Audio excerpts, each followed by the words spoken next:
on with the football chat, particularly Harvey Stars, mambo ya kulipa na pesa, mambo ya wanakatia players. What do you think about what's happening?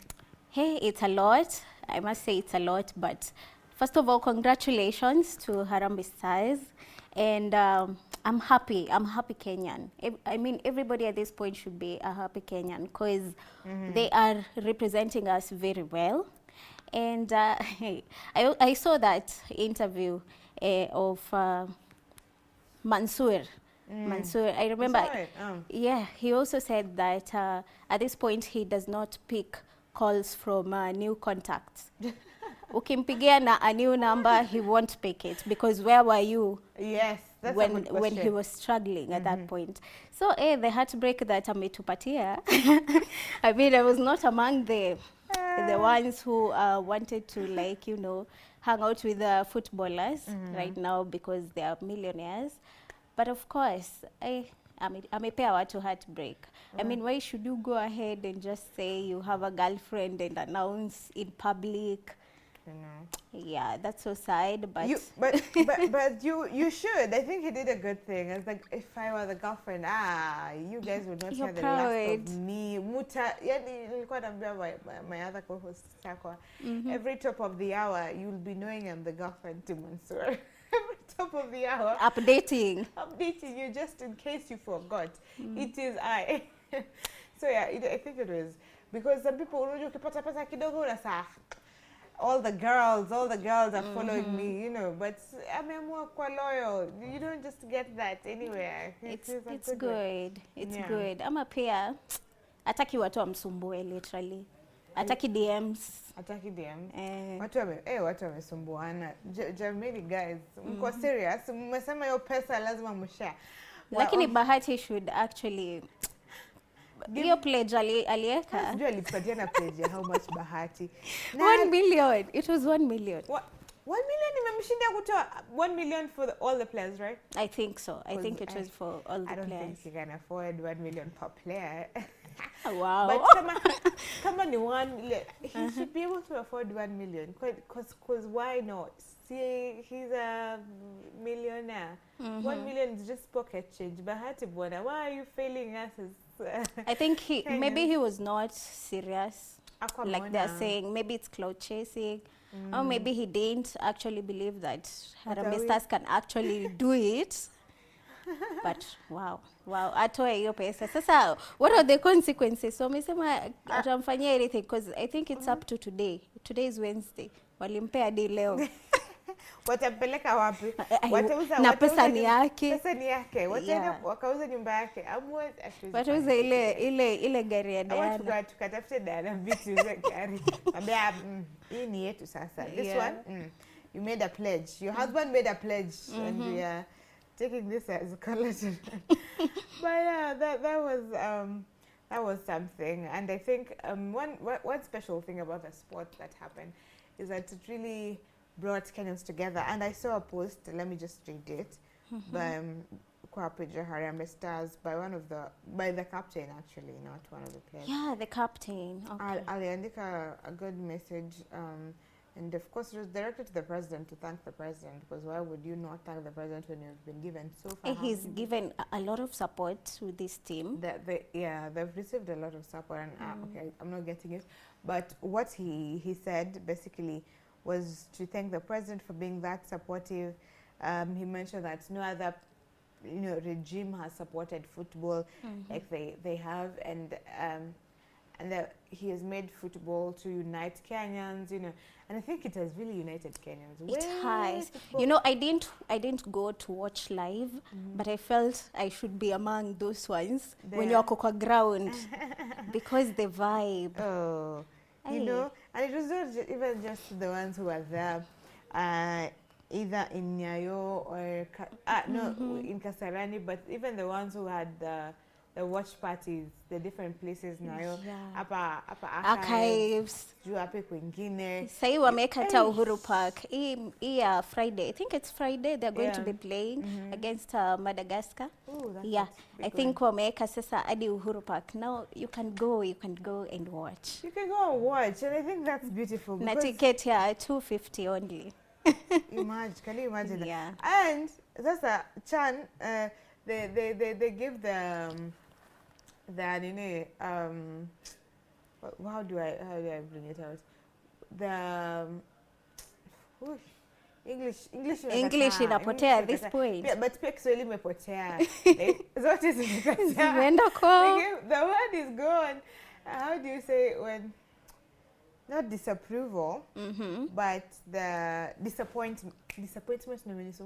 So they gave the disappointment to Tanzania and Uganda for the low turnout in the Chan games. Because why are you paying 50 bob? 50, okay, not 50 Kenyan shillings, but 50 bob is still 50 bob. Like, kidogo sana. What is that? And they do not turn up. Sisi tunangangana kuturn up mpaka tunaingia by 4. Tunachoma hadi. I think Kenyans tuko too unique. I love our country, literally. I wouldn't want to have been born anywhere else. I love my country. Because why would they not be going to watch football? It was almost free, but they didn't show up. Technically free. Where at that that support was not there. Let me be a Kenyan. I'm proud to be a Kenyan. I'm reminded why Kenya forever. Why Kenya is a beautiful place to be. So yeah, that's pretty much it on what was happening in the football scene. Now, to the other question that we're discussing on, and I've already want to engage our viewers. Juko umeenda pale Y254 and searched us, but tunakuuliza kuna limit ya transparency kwa relationship? That's the question we are asking you. Kuna limit ya transparency kwa relationship? And this is why this goes hata sijui tuanzie wapi mambo ya transparency, like how much is too much, how much can you share? So talk to us, hashtag #UpOnY in the morning, and we'll be sampling some of your comments before to talk, yeah? So give us your views on this. Ndio kwa screen written: privacy versus secrets. Should couples share everything? Kuna limit ya transparency for relationships? So let's start from here. Anna. Let's start from here. Because I think there's a difference between privacy and secrets. I think there's a difference, yeah? So what do you understand between the two before we go to now sharing? Okay. Privacy. Oh, let me define first secrets. Inachanganya kidogo. I didn't think about it that deep. Yeah. So I think secrecy is knowing that you have something. It's more like a secret. You're keeping something for to protect yourself, maybe to avoid being judged and all that. So it's just a personal thing. You don't like if I share with you, if I share with you now, it's hey, it will take a lot from me. So I think now that is secrecy. And then on maybe privacy. Okay. Privacy. It's more like a personal space. I know privacy, it's you want to be in your own personal space. Yeah. So how much should your partner get in that space? How are you able to break? Are you able to break that line of just to include this partner in this personal space? Yeah, I would define it that way. I think it's a good definition. You've defined them well, pretty much, because secrecy is, as you've said, it's that thing that you want. This one I am taking to the grave. Hii hata mama yangu siwezi mwambia. Hii hata nani, enye wanasemanga there's no secret between two people. Yeah. It's not a secret anymore. It's not a secret anymore. So that is the one thing that you go to the grave with. And then our privacy, as you've said, I totally borrow from your understanding. It's that thing, your space, that space. So how much are you allowing your partner into your space? And space in this sense rather, because we're talking about sharing. Yeah. It's not really the physical space, but how much you let them into your life, it's not really a secret, but uko na pesa ngapi? How much do you earn? It can be private information if you want it to be private. So that is my private information. But it can be, some couples prefer to share that, you know, between themselves. There's no privacy to that level, you know.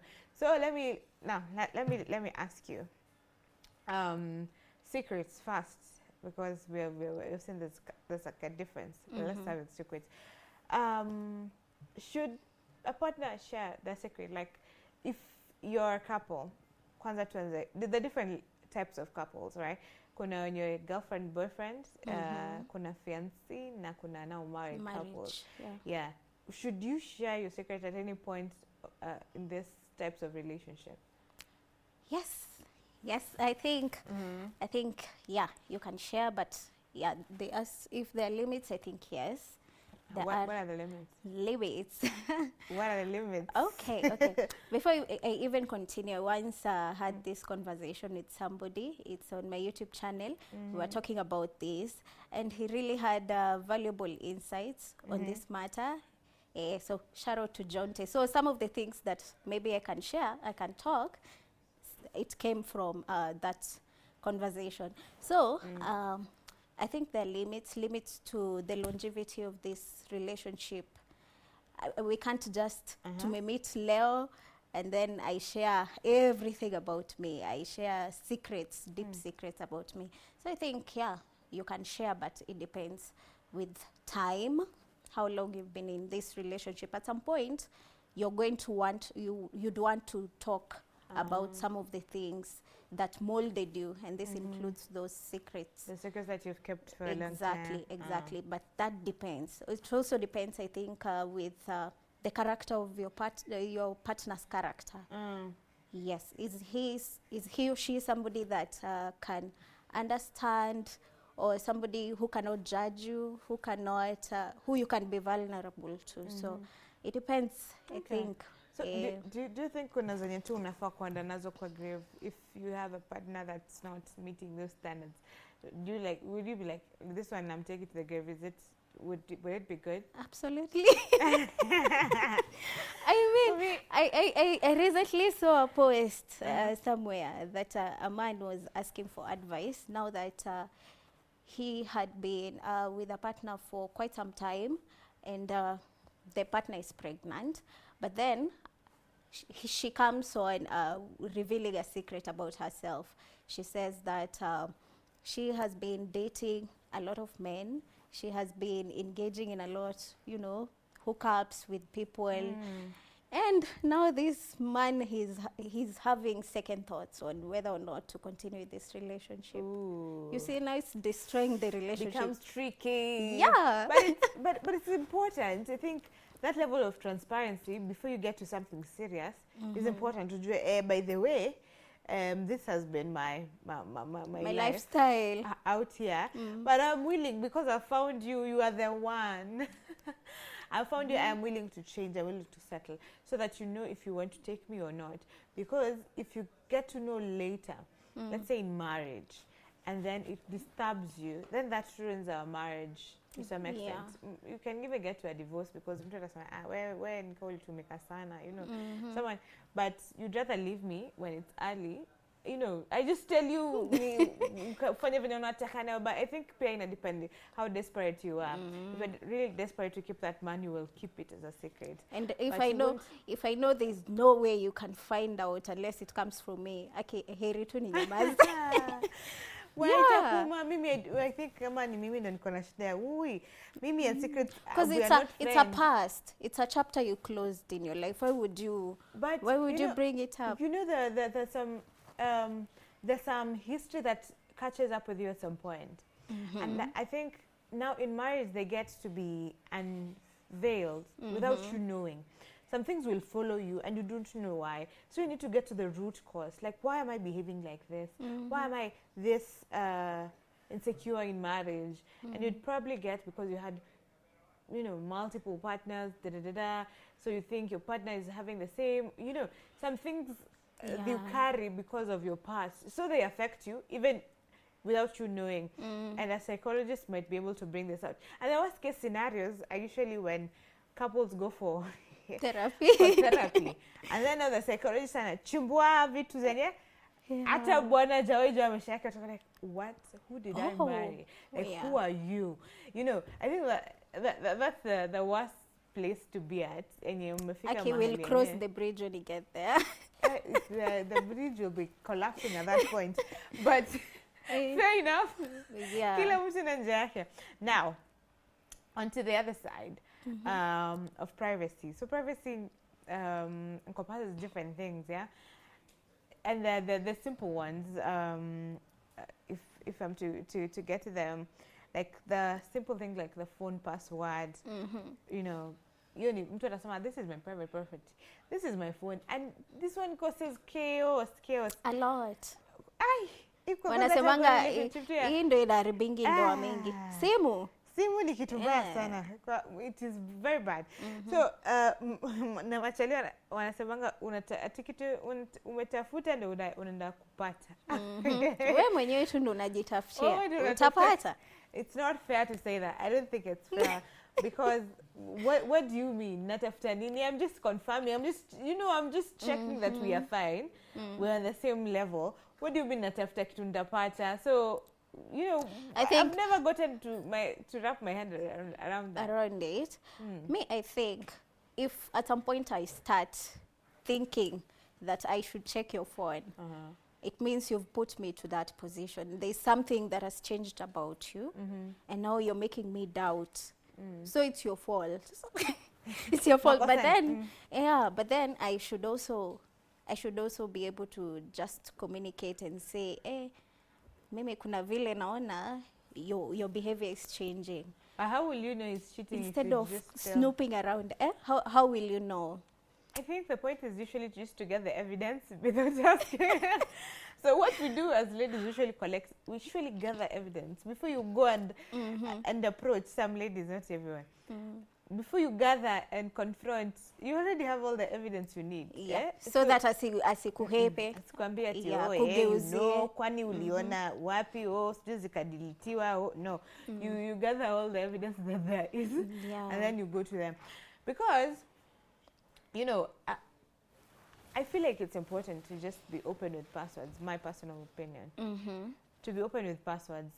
Me too. Phone. Because if my phone is here, why can't you pick it when it's ringing? Unless ni Bosongo anapiga. Because if you know my friends, if you know my circle, we are that free, yeah? And if a message pops up, just a message na popping up hivi, you get to read it. I'm comfortable, and I'd actually be the one to tell you, by the way, it's like, see this guy. Ananisumbua. So that you don't get it on my phone, mtu ameniambia, by the way, sijui nini amenicompliment, sijui I love you. And I am not even reciprocating that.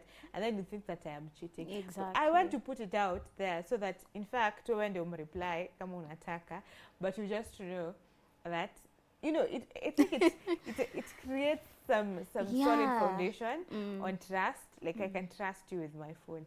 I can, if I can trust you with my phone, I can trust you with my heart. Yeah, with my heart, exactly. Oh, well, that's a good one. That's a good one. Okay. Especially in marriage context. But before you get to marriage, kwa relationship utafika je marriage kama mnajua. Kwa relationship unajua unaweza kuwa mguu moja ndani nyingine nje. Without knowing, you might be you're weighing your relationship to see if it has future, and then you're still somehow entertaining suitors out there. Okay. So it's a different dynamic. So there should be a certain level of privacy, according to me. So in relationship, what kind of relationship are we talking about? I usually define relationships like this. There's that talking stage, and then there's this phase where we are dating.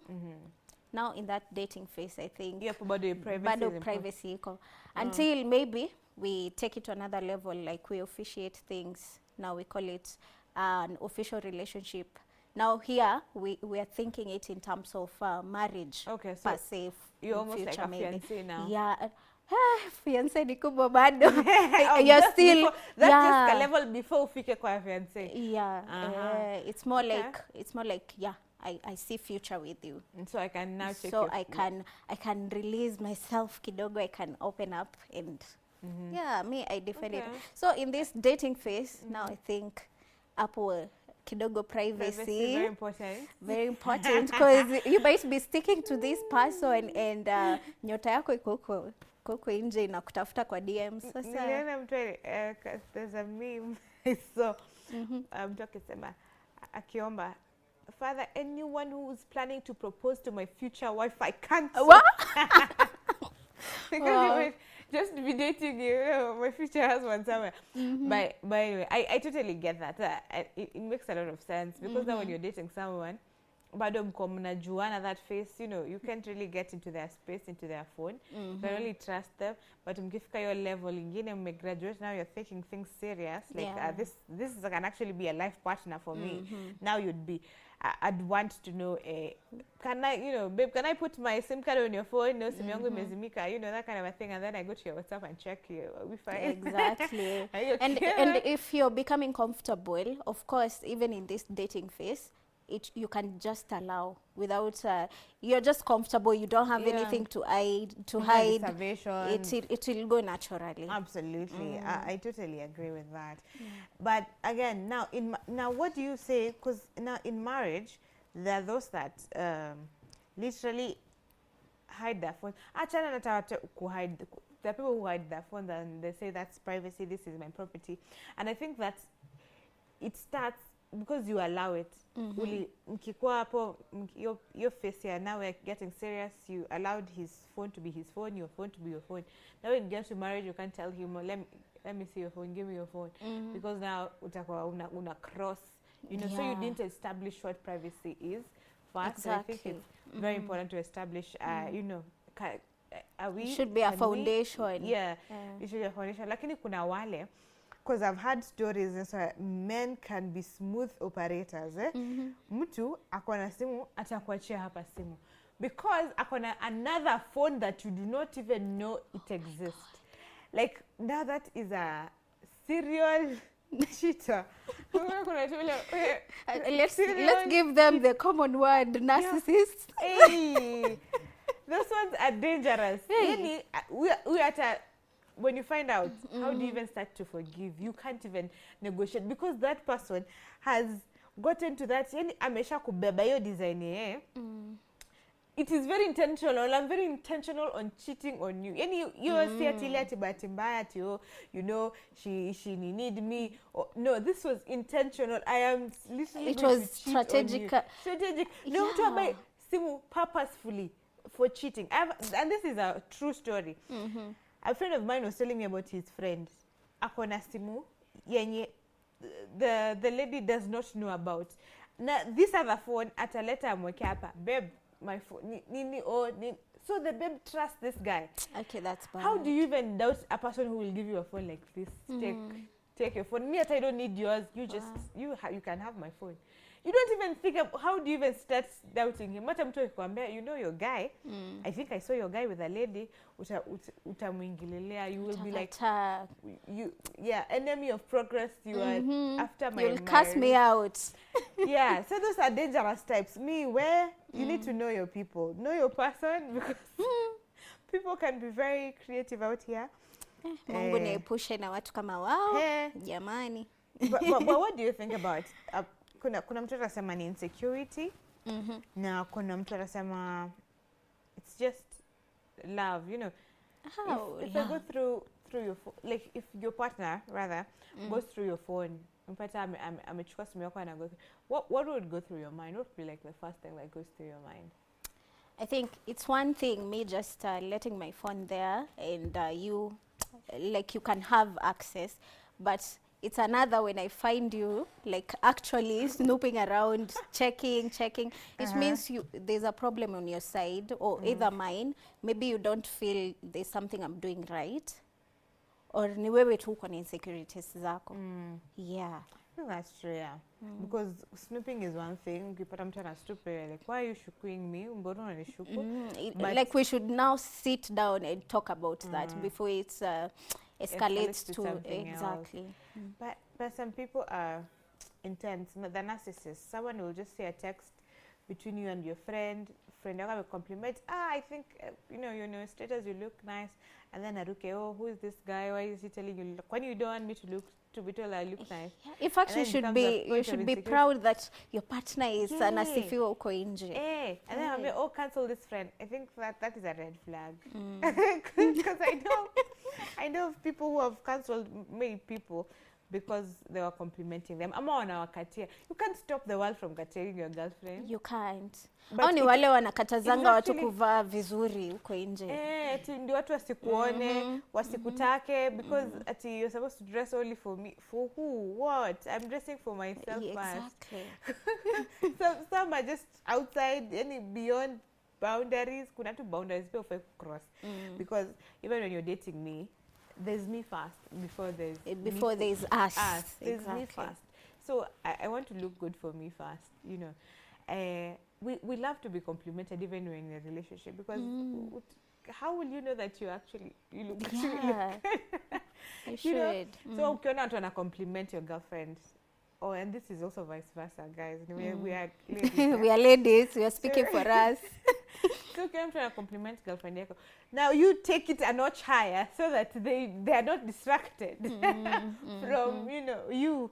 So take it a notch higher. When I compliment you, now go ahead and even bring flowers, babe. I just think, you know, you're special. Make it nice. You raise the standards. Raise the standard. So like, yeah, there are other men out there, but my man, you know, that kind of a thing. Yes. Yeah. Please take notes. Yeah, this is one. Advice for free. Advice 101. The other one. Would you be cool if your partner still talks to their ex, or is that a big no for you? Why would you talk to your ex? And in what circumstances? Is it like muna mmepatana coincidentally and you just like catching up? Ama is it consistency in communication between you and your ex? No, let's start just with chatting on phone. Would you be comfortable? No. Why? Hey, are you insecure? I mean, why would, what are you talking about? I mean, you already ended that chapter. You're catching up, or, you know, you're still friends. You can catch up and feelings can erupt out of nowhere. Especially if he or she was your first. You might go back. Well, there's some truth to that. Yeah, most of that to a very large extent, because if you are done with that chapter, then close that chapter. Close that chapter. Why are you talking? Why you bring your past to your present? Why is your ex talking to you? Why has she not found another friend? We were friends, fine. Oh, now why is she confiding in you? Why is she asking you about your progress in life? Exactly. Why is she? So I think, yeah, it's very important. But there are those, because I've been in such a position. Wow. Before Kitambo, where I was talking to my ex, because now you know you are in such a position that you are in the same groups set up, so lazima muongee. Yeah, come on, you forced like that, so it's allowed. Yeah. So but that was on official basis. So I think that there's some cases. It's on a case-to-case basis. You can't have a blanket one for that. But for most cases, inafaa tu kuwa no, don't talk to your ex. No, don't. Because feelings arise. There's something, kuna tu a spot that your ex knows where to hit, right? When it bring up emotions. So I think the communication should definitely be cut off unless there's no other way around it. But there's always a way. Now that we are talking about this, I'm thinking of setting it as a non-negotiable when I'm choosing a partner. I put it straight and clear that you can't be in communication with your ex, just in case in future the ex shows up out of nowhere. Yeah. that is something. It's very important. Non-negotiable. Yeah. Yeah, very important. I think it should just be out there. If you're talking to your ex, we are not. We can't. It's not happening. Because honestly, I can't monitor you around now. I can't. You'll be so insecure. Imagine someone who's very secure as a person. Now you start being insecure because of what? No. And you can't deny that you won't be, because you will be. Yeah. Now, before we will be sharing some of the highlights and your comments online in just a few, but jumping onto the money matters. You know, money affects relationship in so many different ways. Money is a big deal. Very. Even in especially, I was saying even in marriage, but especially in marriage, money is a big factor. People leave each other because of money. Marriages shatter because of money. Yeah. My question is, should couples share bank details or kila mtu ajibebe pesa yake? Hey. In a marriage setup, ama? The different types of relationships, and that what is the limit? I think if you're just dating, I think you shouldn't share too much on money, on your money information and bank details, because at some point this partner will start loving you because of money, or just your accounts, or how it can change. It can, if there's something like that, that ka dynamic, things can change. Maybe anaweza sport aone mfuko yako kidogo unaenda ukikuwa broke. So adios, this is my cue to leave this relationship. So it depends. I remember I had a friend, he's quite good kwa mfuko, so akona hadi gari. So he was telling me, and I want you to look or to help me find a partner, but don't tell them that I have a car. Don't tell them because they want to find somebody who is genuine. Why? And I quite understood it, because uko nyuma amepigwa vipindi. Watu wanakuja tu because of the money. They just come because especially if you're lacking some other features in you, they will come for that money. Sorry to say. Well, okay. It's because we don't know. All right. So to make up, but I totally get what you're saying. Some people make up for what they lack with what they have. Exactly. So if you don't have good looks, then you make up for it. You money. make up for it, and you confuse ladies. Money makes people look good. Angalia diamond. Anyway, he's not all that, but I have a friend who transformed completely. When Esther was broke, and now established. Now that it is true, it happens. That one. Just look for money. You'll be like you'll look good. You'll start skincare routine. You'll wear good, outfits. Perfume. Just the perfume will make you look nice, and it's just smell, but it'll make you look. You'll change. But I think in marriage, my opinion is that in marriage, it's important to share bank details. Yes. Or to have a joint account, but to just be transparent about money. However you choose to go about it, but it's just important to be transparent about money. I don't get it when couples say, I don't know how much he earns. I don't know how much she earns. It's like you're not fully in that relationship. Producer anasema pini yako siri yako. Siri yako wapi? You're two people you've gotten married. You're one person. You sleep together. You're one person. You're in marriage. You have children together. Why is the bank such a big thing? It shouldn't. It shouldn't be a big thing. Money should be the least, because you guys are literally... Unless you're foreseeing a divorce in future. And that is the wrong attitude to go into in marriage. Because I think it should be beautiful. Like, have a joint account, and it's for all to sign, both to sign. So, hata toa pesa bila consent yako. So you have to agree on things. You can have a joint account, and then you have separate accounts. Personal accounts. Yenye ukitaka pesa ya salon, si lazima uitishe pesa sasa. You have your own money, but pesa ya everything, investment. And joint account is for investment, because the man should provide. Again, nalipe to rent. Constant. He's the provider. But kuna tu ile joint now where you want to make investments now as a couple together, where you come and chip in as a helper, because ladies, we are helpers, So that's why you also need to make money, and you also need to contribute something. Say, let's say my money. but your money can be your money ya kufanya vitu zako, but you need to support, yeah. And that's I think men find that valuable kidogo. You know, uko na value, you're bringing something to the table. Exactly. See, while I'm the table, but yeah. I'm the table. I'm the table. So I think that's my point of view on bank and money. But for relationship, keep your money to yourself. Exactly. Kuna wale ladies, I've seen ladies in campus sponsoring men. Why?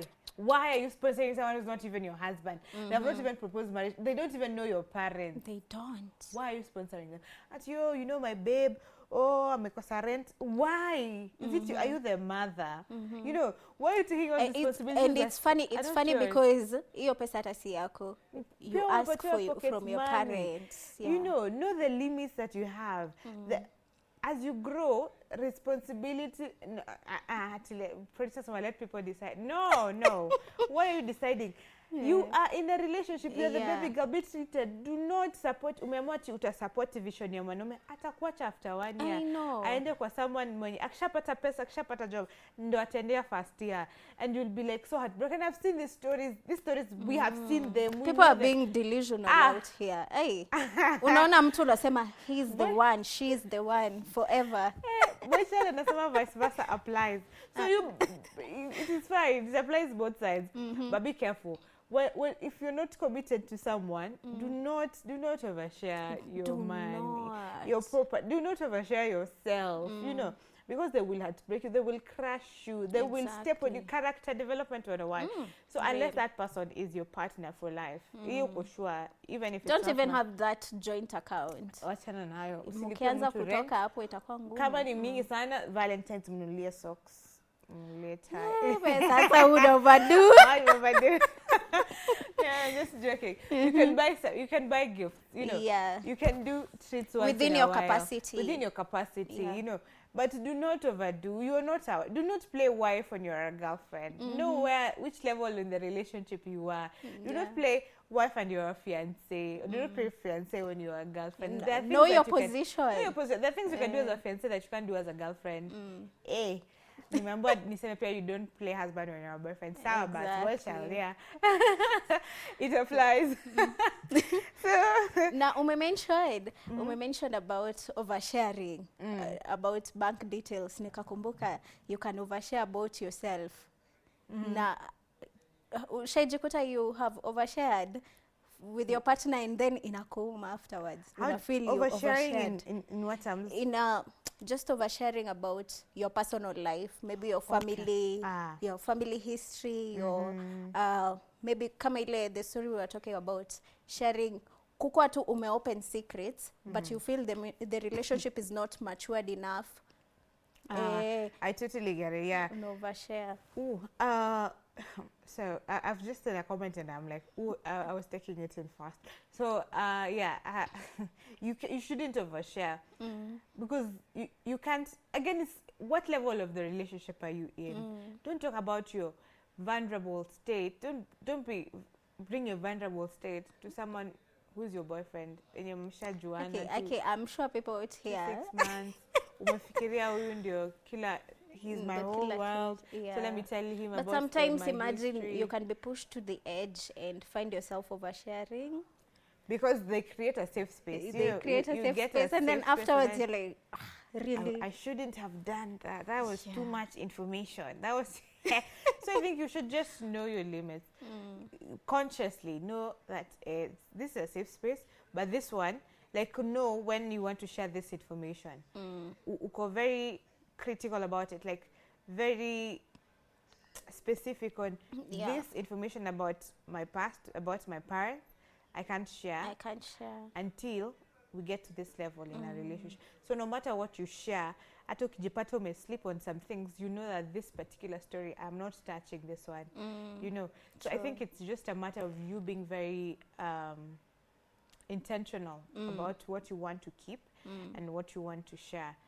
So yeah, even for me, because I'm a person who, when I get comfortable, I share a lot. But me too. That's why I brought that up. Because of me, I am intentional with what I share at what point. You know, even in friendship, you know, it applies. I can't meet you today and then I tell you, oh, about A to Z. No, you'll need to be get very close for you to get to know, even to get to know about my sister, just to even come to our house. You know, you need to get to a certain level for you to come visit me at my house, because why are you coming? We're not that deep. We can meet in town. Yeah. You know, so I think it's just being very intentional with how much you let in and the boundaries that you set. Okay. So yeah, there's some of the shout outs that I want to read before we continue the conversation.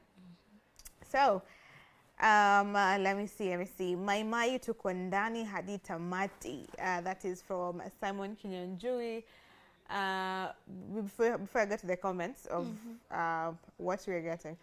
And then Simon Kinyanjui says, waza Maimai well presented to Locked mbaya sana, wacha niwaite. Amepigana shout outs kwa watu wengi, so enda pale Danti Kims, Carol Mangi and many others. And then Dan Mutu asema good morning from Narok. Peter Lingala asema following.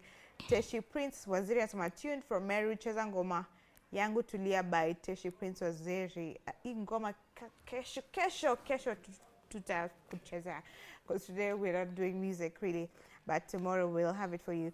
Wambua Josephat Muka asema mjini Machakos good morning. Carlos Macha asema locked in from Sigalagala na Dai. Kuingia shamba kulima sahi manze morning. Enda tuna simu afu utufuate tuende pamoja. Kingpin wako anasema good morning. Ayeta and Akumu tuning in from Nyandarua County. Cheese down and my plans for town ni hustle Kalakawa. Rasta anasema Raskalebi anasema good morning from Kisii. Dij Tomres anasema tuned in from Vihiga. Mkarabati anasema Ndakas. Mato Wakikuyu Gatuni anasema good morning. Livingstone Akala Kei anasema she had Sala massive to Locked Butere good morning. Amazing. And then kuna mtu hapa ametupatia hapa ka story. I think I will read it out because I think it's educational, it's good. So Africa anasema stop masturbation and avoid pornographic content. It causes financial challenges, premature death, spiritual uncleanness, and issues around your life. And then he has given a verse, asubuhi, Colossians 3:5, pass the message. Manze Africa tumepass your message. Watu wasidanganywe hapa nje, si ndio? Do not follow mtu akwambia wewe endoka. Do not do that. There are some repercussions na amewapatia hapo details, yeah. Mmepata. I have passed on the message. So that's it. Very controversial, but a good message. A very good message. One day we'll talk about that topic. You know, it's also chini ya maji. Yeah. So we also have comments. Maybe I'll allow you to read some of the comments on what people are saying. Okay. In our conversation. Now we have Ramajan. Ramajan is saying, for me personally, we don't hide anything. I told her I have a side chick. Since my bed rights are being ignored, we talked it out. The consistency of her game, dumping the chick. Okay. Well, that is a whole. That's intense. Hata nimekosa maoni. Okay, and then Stephen Kimutai anasema privacy. And a matter privacy always. I don't know if we do have other comments, but here, John. There's Antom Javo says transparency. Oh, transparency. And Peter Tosh wanasema transparency. Yeah, transparency iko na votes mingi. Transparency. So people for transparency, wengine for privacy. But hapa kwa Ramajan, hapa tu kidogo, would like he has guts first to tell you you have a side chick because you're not fulfilling bed rights. What are bed rights? Yani you're trying to turn it. Joe, what are you saying? The context, if it is me, me as Steph Daska, you married? Because what right does he have over you if you're not married? What right does he have? Are you married? You're spinning it. Are you married? To me. And then, you know, because that is someone who's playing with your psychology. So it's because I am doing this because you did not. You know, making you feel like you're guilty for something. And that's what narcissists do. I beat you, babe, because you know, you're the one who forced me to do it. And then you're like, yes, oh, beat I'm me sorry. more, beat me more. You know, mtu akwambia No. nimekuchapa because uliniangalia vibaya. Oh, sorry, yeah, it makes sense. It doesn't make sense. It doesn't make sense at all. And it is so sad to think that there are people who are still in those toxic relationships. Run for your life. When you see anything of that sort, run, because that person is not about to change. Your whole life will be, things will be just spinning against you. It will never be about him or her. It'll just be spinning against you, and especially someone who uses manipulation, because that is manipulation, because you're not giving me bad rights for who. What rights have you acquired over me? It's okay. Me, I'll just tell you, oh, you don't get it, so just go find it from this side chick. Go to your side chicks and akupatie that and every other thing that you think that utosheki kwa this relationship. And that has caught me off guard. No, yeah, for me, and echoing this, there are no rights that someone has over you unless you're married. Even when you're married, you know, you still have your rights you talk things out. There's no right. Kwa marriage ndio inaitwa conjugal rights. Yeah. There's no other rights outside marriage. Inaitwa right. What rights are they talking about? Enda kwa side chicks wako umechuka na mimi. Enda kwa side chicks wako, you know. So yeah, that's but something. It's funny or it's crazy because sometimes even it's not only men, maybe we ladies, there's something you don't get from your partner. It may not be the conjugal rights, or yeah, it can be just something else, maybe attention, and you go look for it. So let's not point two fingers hivyo sana to John, but yeah, this thing about 80 and 20%. I don't know where I got it, where like maybe you have an 80 relationship kind of a thing, in that my partner is giving me a maximum of 80%, and then akuna 20, there's that 20% that I'm going to look for out there. Bad. Why? But why would you leave an 80 to go for a 20? Look for a 20, and then that fix that 20 here. That costs you your whole relationship. But because it's supposed to be about compromise, right? Yeah. This one is a okay. I don't know, compromise in terms of kama he's a very good person, gentleman, ni pesa tu ndo hana. Ndio 20%. Ni pesa tu, lakini you know he's working towards something. Lakini pesa sio ni kaina za kwa 20. Pesa unasema tu inaongeza percentage. Acha tuweke looks ndio ikuwe 20. Pesa. We producers wamemsaidia kupata kazi. We hapo unasaidiaje mtu? Huyo ni effort yako pekee yako. Ni ngumu, unaweza jituma kusaidia mtu. Unajua kuna watu unawasaidia na wajisaidii. Unampush, by the way it's, and I think the worst thing that would happen is if you have a man who doesn't have a vision, because oh my God, automatically ladies are nurturers. We are born to be nurturers, so we have to nurture something. But if you have nothing to nurture, the lady will be frustrated. We amka umetafuta job leo, babe mbona umeenda umekuwa kwa nyumba unacheza PS, watu wa campus unacheza PS the whole day. Mbona unacheza PS the whole day and you want a future? Unasema umesota kwa nini? Umeenda hustle, umetafuta job, umefanya nini kutafuta pesa hata kama una pesa? So it should be something. You're supposed to do something. These are red flags. Wewe tu mtu amekaa tu ame relax tu. Ana pesa na anakwambia na pesa na hakuna kitu anafanya about it. Right. And then actually you've hit the nail on the head. And then ikue you've given a duration. Hata hujakuwa ukimwambia, but you've been observing. You're seeing for a period of 7 months. There's no improvement, there's no change. Nothing. Hey. Hapo. Hey. Yep, you just know. This will not work. So if it's not working then, it will not work in future. You cannot burn yourself voice na yeye hana vision. Hey, you're trying too hard to push him, and you can push someone beyond. You can change someone. Let us go with the notion I will change him. He drinks a lot, but I will change him. If you do not want someone who drinks, then don't settle with someone who drinks. If don't you go for potential, drinking, then know that he will be drinking. You accept your fate. If you want someone who, if you find someone who beats you, you will not change them. You will not undo the beating when you're in a serious relationship. Run. Do not compromise. There are things that you compromise on. Looks, utasema looks. He doesn't look that good, by his tall, by his, build. You can. We can work on, he doesn't dress too well, but I will try and improve his fashion sense. Lakini kuna vitu zingine you can't compromise. Character, you can't. You can't. If their mother did not succeed in changing, if God himself cannot change him, who are you? Eh? And I think to kumalizia tu hapo naweza sema, hey, you cannot force things kwa mtu. Unajua, maybe you're at that level, you're already grown, you're already matured, and you already have a vision, and this person has not reached that particular stage. You cannot force that stage on them. It's upon them to have self-awareness, self-realization, and then they will figure out at their timeline, but you cannot do that for them. So if you have noticed that in a relationship wewe ushasonga kwa hiyo stage na unajua when ukisha move from that stage, you look back and you can see, you can spot that huyu bado hajafika hapo. So I think you should walk away, umwache yeye kwanza ajitafute, because you'll be frustrated. Yeah. Anyway, last question as we come to a close on this. What do you think about location sharing?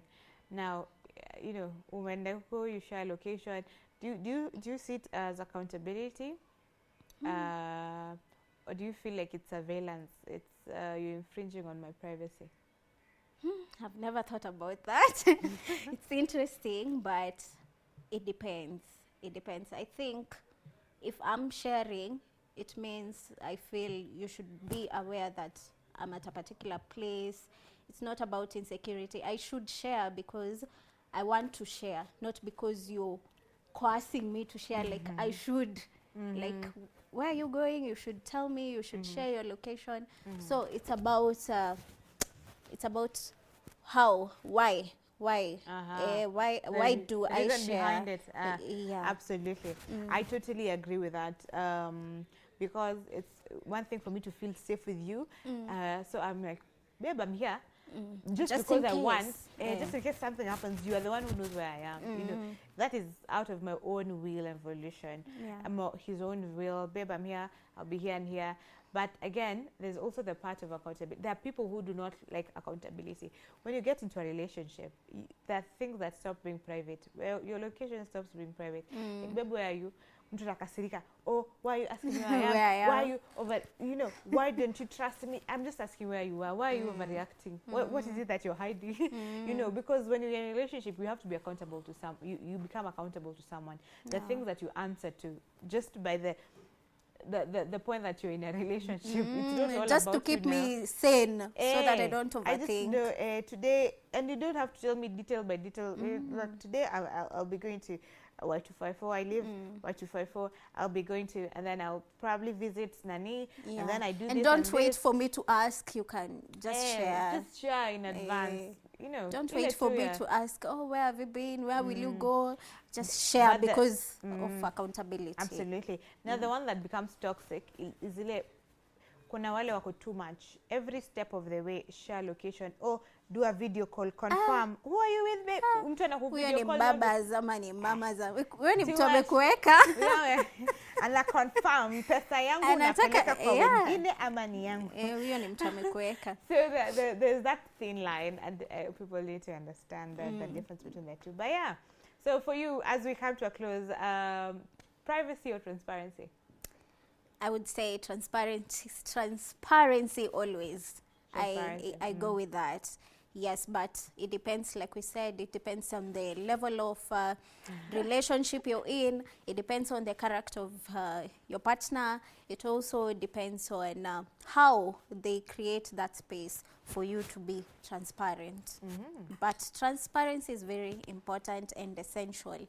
It's a requirement in a relationship. That's my take. Very important. So mtu wangu akuwe transparent kama mtu wangu in future, my husband. She just, guys, she just said she's single. That she, what is your handle? She will give us a handle later.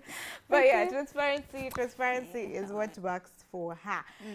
I think I'm also for transparency. Privacy, yes, but transparency. I'm leaning more on transparency. Na pin sipatiani na mboti chipatiani pin sasa. Are we together? So Wait. You to someone near levels, yeah. So that's it in this conversation. Keep them coming. Tell us what you think about this. Hashtag Why in the Morning at Y254 channel. My personal handle is at Stephanie Ayeta and An official Kadogo Katamu always. Awesome. So we're going to take a short break and then we'll be coming back with the interviews. Very interesting conversation you don't want to miss out on. See you on the other side.